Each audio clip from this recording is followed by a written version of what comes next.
বান্দা যখন আল্লাহর জিকির করতে থাকে, আল্লাহরে ডাকতে থাকে, তখন আল্লাহ বারবার বলে কিছু চাইবা, বলো কিছু চাইবা। তো ওই বান্দা যখন আর চায় না কিন্তু আল্লাহরে ডাকা বন্ধ করে না, তো হাদিসের মধ্যে আছে আল্লাহ তাআলা তখন বলে, আচ্ছা বান্দা তুমি আমারে ডাকতে থাকো, আমি তোমার প্রয়োজন পূরণ করতে থাকি।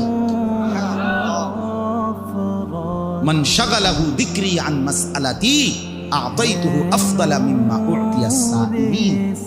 এজন্য আল্লাহ তাআলা বলেন 24 ঘন্টা আল্লাহর চাওয়া আমাদের কাছে, আমরা যেন আল্লাহকে স্মরণ করি।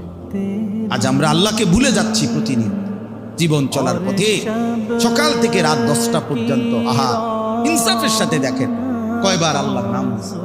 যুবক ভাই তোমরাও দেখো, ছেলেরা, বাবা, আস্থা জলজ্জান্ত একটা মানুষ তুমি, মুসলমানের বাচ্চা, কিন্তু সারা দিনে 8 ঘন্টা 10 ঘন্টা 12 ঘন্টা চলে যায়, একটা বার একটা সেজদাও না, একটা বার আল্লাহর নামটা মুখে আসে না। আরে জালেম, তোর চাইতে নিকৃষ্ট বেঈমান, তোর চাইতে নিকৃষ্ট